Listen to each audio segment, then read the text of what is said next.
Mind Your Business is brought to you by Today's Business, making business social. Let's shake it up a little bit. We're going to have somebody who's a semi-pro golfer, a champion rugby player, a quarterback for the New York Sharks Women's Football League, an artist, vice president of Time Warner, share her insights to success on this episode of Mind Your Business.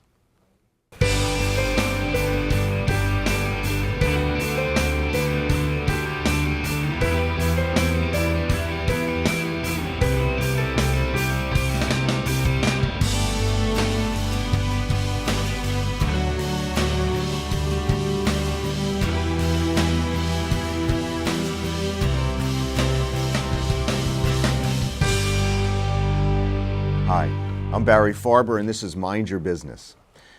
How do you become somebody who's comfortable in your own skin? In other words, not worry about what other people think or say about what you're doing. In other words, you have a passion for something, or deep down you feel something is very important to you. What do you do to not pay attention to that and go your own way? Because I think a lot of people don't realize how much they let other people determine their success or failure.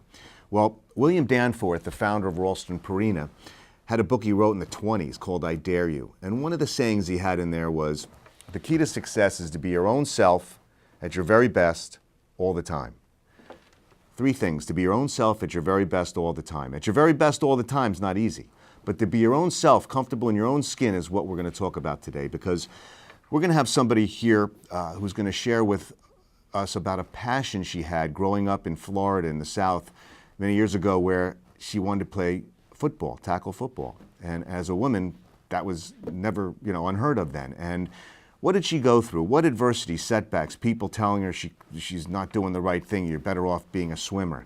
And kind of her journey about becoming a semi-pro golfer, a champion rugby player, an artist, a vice president of Time Warner, and so many other things that she's going to share with us, the insights of how she dealt with all that adversity and also came through and had tremendous achievements.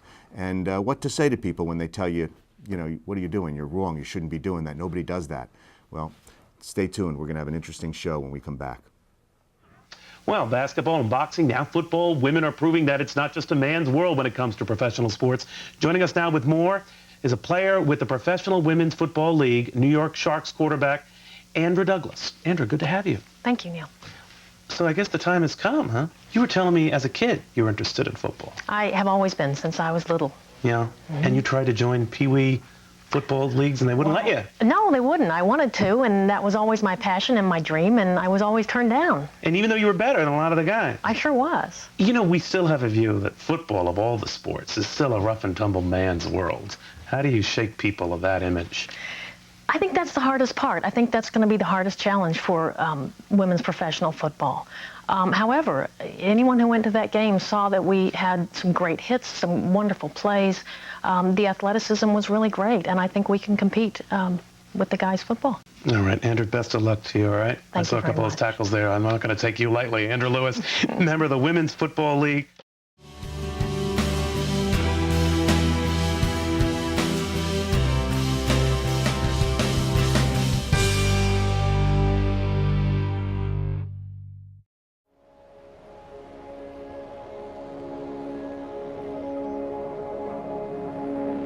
Only 10% of us get enough daily exercise.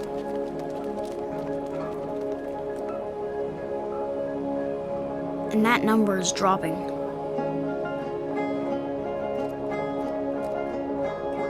Nearly 30% of us are overweight or obese. We spend 6 hours a day in front of a screen.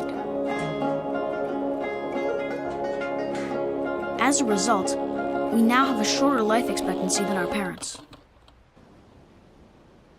But give us the right start in sports, and we'll never stop. Learn how at active4life.ca. Hi, I'm Barry Farber. This is Mind Your Business. Welcome back. We have a special guest today. We have somebody who was the quarterback of the New York Sharks Women's Football League. Okay, she's not only the quarterback, she was the owner of the team, and she was the vice president at Time Warner, semi-pro golfer, rugby champion, an artist, we're going to hear how do you take the experiences, not just from sports, but from business, and be more efficient? How do you build a team and a cohesive team that operates where they're the winningest team in women's football and tie that into business? Well, we'll find out right now with Andra Douglas. Good to see you. Hey, Barry. Yes. So let's start with Central Florida. Central Florida. You're growing up in Central Florida. I did.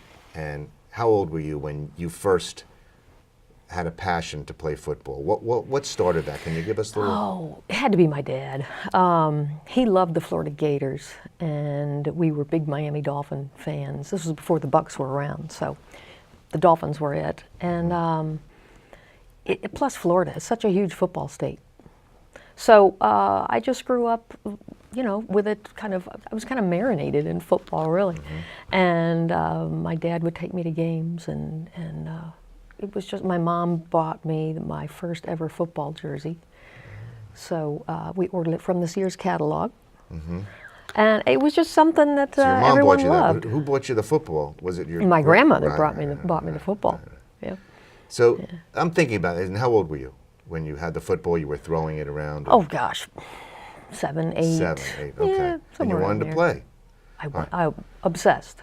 I Loved it. want to hear the people's comments and what, you know, you loved it, and I know there was some adversity and setbacks with that, but how'd you keep it going? What went on?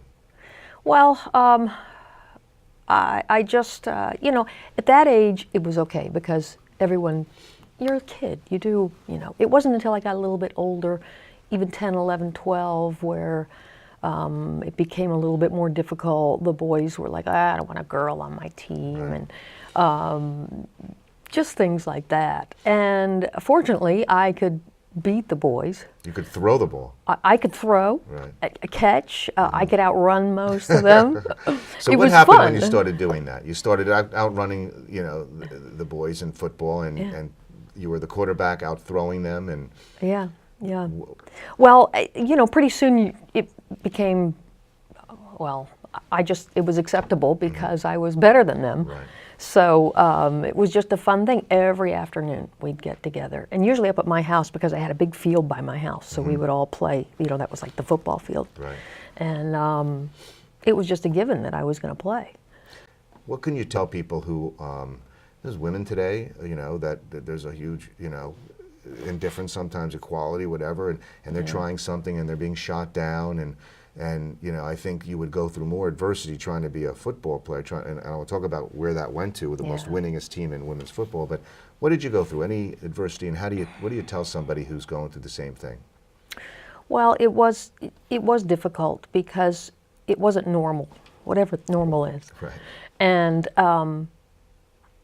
back then there were other girls that loved to play football as well as other male-dominated sports. And we just kept playing because we were good and we were having fun. So, you know, sometimes we'd get our feelings hurt.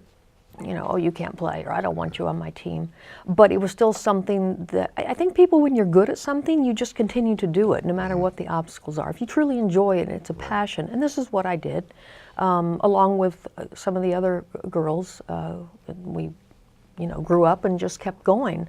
And those of us who were not normal then, created the path for what is normal today. Because today it is normal for women to be athletic, and How many they get teams altogether scholarships. today now?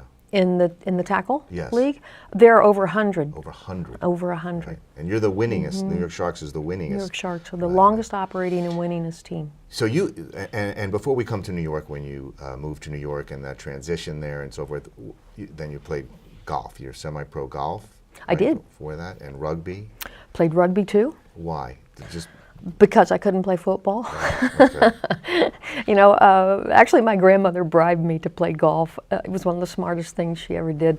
I wanted a motorcycle so bad. I loved to ride motorcycles, and I raced motocross Really? and all these things. And I wanted this motorcycle so badly, and my grandmother said, if you will learn to play golf, which is a sport that will stay with you all your life, I'll get you the motorcycle. How old were you then, Rosita? 13, So 14. she got your motorcycle playing golf? Yes. And so this is a show about business, even though we have an eclectic group of guests come on and share their insights, but it's always tied into that. What parallel does golf have? You know, you took up golf at a young age, and then later on you were the vice president at Time Warner. And was there anything you remembered from golf that taught you that applied to that later on? Concentrate, stay focused, keep your eye on the ball, literally. That's a good point. Yeah, it was. I think all sports really help you in business because you learn to work with others. You learn to assemble a team. You learn to put the right people in the right places. You learn to keep a loose rein, but you know, a tight hold. I think it's all important in business. Now, all those things you're saying, discipline, you know, hard work. That's another part of, you know, seeing what happens to, you know, to compete and so forth. But there was a saying, hard work beats talent when talent doesn't work hard. And your passion for what you do, sometimes you might not have, some women might not have the talent to make the football, but they're passionate about it, maybe gets them over the hump. But you've seen, Oh yeah, right? That's very common, So very common. let's go to the New York Sharks in New York. Okay. What was that like? Well, I mean, the people you met and a diverse crowd of people that you're putting together in a team that... I'd say I've been doing this for 20 years. It's probably the best 20 years of my life. Not strictly because of football, but because of the doors that it opened and the people that I met and the diversity. And before I owned the Sharks, I played on a flag team, and we were national champions there. And National champ for the country. Of how many teams were there? this was the national tournament in Key West, and I'd say there were probably 30 teams that pretty participate. impressive. Yeah, but it was. It opens a lot of doors. It opens your eyes, I think. In what way? What way does it open your eyes? Well, I think people, you know, they say water seeks its own level. There are so many levels in football. And you have to swim in every kind of water and current and depth. And I think it just really opens your eyes and allows different worlds in. You stayed healthy. I mean, you're the quarterback, and people are coming in. Some of them, are they over 200 pounds? I mean, Some of them. Right, coming to tackle you. Okay. Yeah. So, any injuries or anything? How did you? Obviously, you were fast. Yeah, Quick. thank goodness I have my dad's long legs. I outran him. Yeah, it's, you know, you got to where you really do have that sense that when you feel something coming. It's like birds. Peripheral, because right. everything is, you know, you kind of feel things coming, you know something's back there. And you learn to either get rid of the ball or run for your life. But no, I was fortunate. I didn't get many injuries other than, you know, that's great. black and blue. So you have also, the audience doesn't know that you have a pet bird, Dinah, right? Dinah. Dinah. How many years? 25? 25. She's 25. 25 years old. Yeah. Okay. We're going to bring her on next segment, right? And talk to her. And I think we should. We should yeah. have Yeah. her tell. Will she tell me anything about your background? She might. Yeah. She's seen it all. Yeah. What did Dinah teach you? I mean, I'm serious. Like, what, you know, I think pets today and animals are just an amazing part of, you know, staying calm and dealing with stress. Calm, that's a good point, because birds will react to your energy. They pick up your energy. And I know there have been times when I get really excited or angry or whatever, and she gets a little noisy and nippy. But when I'm calm and, you know, everything's peaceful, she's peaceful, and Oh, that's great. yeah, so, you know, she's kept me calm a lot of times when I had to keep it down or she'd get, you know. In the second segment, I want to talk about, you're managing real estate, your development of real estate. You have an art show in Tampa coming up in March, right? Yes. And your paintings are beautiful. We'll show some of them to the audience. And you're still involved with the New York Sharks, right? Yes, I still own them. Right. And so there's a lot of things you have in your hands and a lot of synergy there. Do you find that something that keeps you going, or do you feel overwhelmed? I never feel overwhelmed. I never get bored. The more sticks in the fire, the more entertaining life is.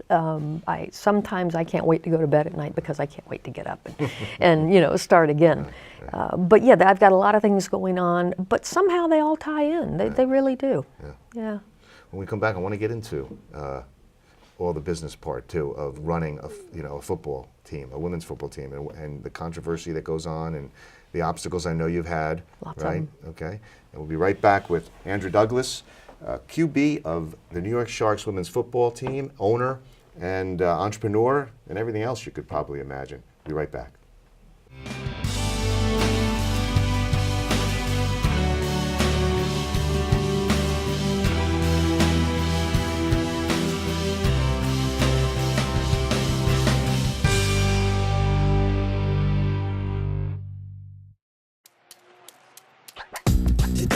Today is Saturday. Today is Saturday. Salad on Saturday, fruit on Friday, throw a ball Thursday. Water Wednesday, touch your toes Tuesday. Let's move Monday, swap us next Sunday. All the healthy children eat well and move a lot. And move a lot. And move a lot. Eat well and move a lot. 60 minutes of physical activity a day and eating well can help get your child healthy. So keep them active and eating well every day. Skip a rope Saturday, freeze tag Friday, tap dance Thursday. Whole grains Wednesday, try a veggie Tuesday. Let's move Monday, split the sweet Sunday. Eat well and move a lot. Today is Saturday. Today is Saturday. All the healthy children, all the healthy children. Get ideas. Get involved. Get going at letsmove.gov. That's letsmove.gov.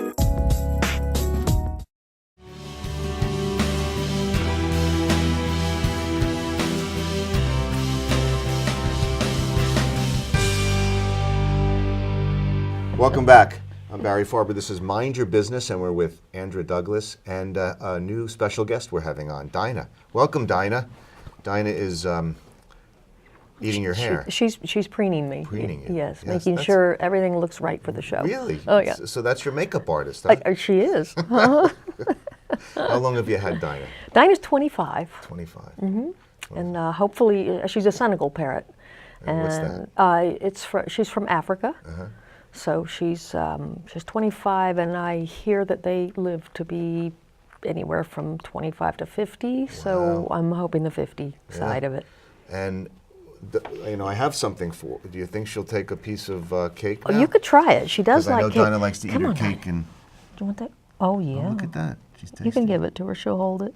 Okay. And There you go. she's Look at going to that. make a Hey, nice mess on she my didn't bite me. shirt. She likes me. She does. She likes anyone that has cake. So here we are, Mind Your Business. You have a bird on your shoulder, and I mean, it's something unique. But what's your? This might be an odd time to ask, but what's your definition of success these days with all the things you've done? From sports and business, and what's your definition? You think of success? I think having a passion, and then being able to work at your passion, and I think that's success. So many people are stuck in jobs that they don't like, but they have bills to pay and families to support, and I just consider myself A, fortunate, but B, successful because I'm doing what I want to do. Right, love what you do. And you have a book that you finished, it's called Black and Blue. Tell me about that. Well, it's all about growing up in Central Florida and right in the middle of football world. I have a passion, which is football, and of course everyone said no, you can't play on the Pee Wee leagues because you're a girl. No, you can't play on the high school team because you're a girl. Of course you can't be a pro player, you're a girl. And Who were the people telling you that? Oh, the coaches. Most of them the coaches. Town rules. I come from a small town. It just wasn't, maybe it just wasn't the right thing to have a girl playing football or things like that. And so I know, is she enjoying her cake? She really likes the cake. She has a sweet tooth, sweet beak. So the coaches told you, and you're hearing all that. What are you doing at that point? Well, fortunately, I have several passions, and another one is art. So I, of course, still played sports. I played everything, basketball, volleyball, golf. I played everything because I couldn't play football, organized football. Of course, I played a lot with the boys in our neighborhood. That was just, I lived for that. Lived to come home and start playing football. But as I got older, of course, I didn't. Blue is the book about you growing up? And I grow up, you know, it's all about the stories, the obstacles, being told no, you're a girl, you can't just not play football, you can't do, you can't get scholarships really because you're a girl, you can't have certain professions because you're a girl, you can't go certain places, you're just a second-class citizen, more or less. And what gave you the I don't know how you would say this, but the courage, that's a good word, to deal with all that and go forward towards your dreams? What was it that inspired you? Was it your mom and dad? Was it your grandma? Anger. Really? No, Yeah, tell me about that. I mean, it really makes someone angry to be good at something and then say, no, you can't use that. Well, why? Well, you're a girl. So, I mean, why would that matter? And then I have to give kudos to my parents also, because my parents, I had so many interests, and my mom went out and got me, when I was interested in photography, my mom went out and got me cameras, and I think they were just... They really supported a lot. They supported so much, and I think they saw my disappointments. My father started taking me hunting because I was like, Dad, I want to go. And a great story about my dad, and this is the kind of guy he was. He brought me to his hunting camp when I was probably 9 or 10 when I first started. And some of the other men in the hunting camp brought their boys, same ages. And I killed more turkeys than the boys. And you know, I mean, my dad and I, we were inseparable. Well, one day the men of the camp decided that they didn't want a little girl in the camp. And my dad didn't quite know what to do, but they held this big meeting. And my dad came home that afternoon before he went to the meeting, and I was ready to go, you know, to the hunting camp. And he called me Toady. He said, Toady, I can't take you today because there's a meeting. And I said, well, why? You know, why can't I go? He said, well, and he was honest. He said, the meeting's about you because some of the guys, you know, they think you're great, but they're not sure that that's the right place for you to be. Well, of course, I cried like the child that I was, and I went to bed that night and still crying, and my dad went to the meeting. He came home. It was probably about midnight. He came, and he was so cute. I started crying. It's okay. He woke me up and he said, Toady, he said, well, we had the meeting. I was like, you know, and I was like, oh my God, what's going to happen? And he said, well, they told me you couldn't come. And I was like, oh my God, my life's over. And he said, I quit. Wow. And then he said, when I quit, Sam quit. And when Sam quit, Howard quit. Oh, really? He said, so great. We pretty much had a mutiny, and he kind of nudged me. He goes, I'll wake you up at 5, we're going hunting. Oh, that's great. What a great story. Yeah. Yeah. That's the kind of father that, that's a nice story. And that inspires you probably today. I mean, oh think my about gosh, that. yeah. I could I imagine. mean, I look at some of my football team, I have some players that haven't had opportunities to do a lot. And it's nice to give them a home, a place to go, a place to belong. Yeah, share that with me about the team and meeting all the different unique players and them bringing a lot of, I guess you'd say baggage to come, because I remember reading some of the stories, Black and Blue. It's an amazing book. The story, it's like a league of your own for today. It's really inspiring. But share a story or two of one of the players that you met. Oh boy, there's so many. I wouldn't even know where to start. I don't think I've ever laughed so hard as being around a group of women who are all, they're pioneers. They're forging into this world that's predominantly male. We've had such obstacles coming up against, just so many walls. Women who have husbands who don't want them to play. Women who are playing because of their husbands. Maybe proving them wrong, or maybe because my husband always wanted to play football, but you okay? I'll grow up one of these days. No, don't. Please don't grow up. I like you just like you. So their husbands they want to prove them wrong. Yeah.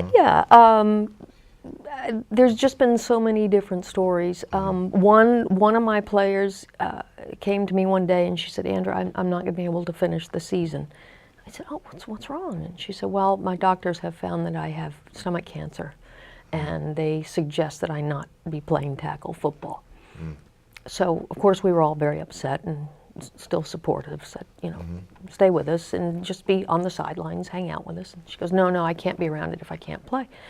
So a couple weeks went by, and of course she didn't show up. And then one day she came to practice, and she said she goes, I'm going to play. She said, I don't care what my doctors say. She said, I'm going to play. She said, this family and what this has offered to me and how it has changed my life. She goes, I would rather play and take a chance than not be a part of it. And her attitude would change. Do you know when you tell me that story that I hear doctors tell me over and over again, that the attitude of the patient is so important to extend the life of somebody, with somebody who has an immune system problem, cancer, all that, even though we might think, well, attitude can't, you know, it does have a big impact. I think it does. Yeah, the connections, everything, it's proven. But, you know, this is wonderful. I really appreciate you coming on. And I wanted to, it goes so fast, you know, you inspire me because of what you've gone through, and you're very down to earth. You know, that's what I like. You know, I mean, you know, you're very bright. But as an ending for this show, you know, you have a book coming out. You have an art show in Tampa, right, Yes. in March. You know, Dinah is your love of your life here. Right? She is. Right? She is. She's the perfect child. Right? I mean, she didn't say too much, right? So that's a good thing. No, she doesn't say a whole lot. But, you know, anything, last words you want to say to somebody, if you have a child there who's 13 years old and she's trying to do something that's a little, you know, different or whatever, and has a passion, and you've shared a lot of things in business today that we can really use: focus, concentration, discipline, teamwork, all that. But what would you say to a young girl who looks up to you as a mentor, for inspiration? One of my favorite sayings is, to thine own self be true. Do what you love. And for those, if it's a girl who has, you know, parents that are struggling with maybe letting her do something, let people be who they are. Right. You know, stop true putting. nature. Yeah, let people do what they need to do to be who they are, because there's no greater gift than feeling comfortable in your own skin and you know, doing what you love. It's a pleasure. Thank you so much. Likewise. It's really Thank you, nice Barry. to see you. And Dinah, thanks for being very cooperative and not biting me. It's a beautiful part. Thanks for joining us. This is Mind Your Business. I'm Barry Farber, and I'll see you next time.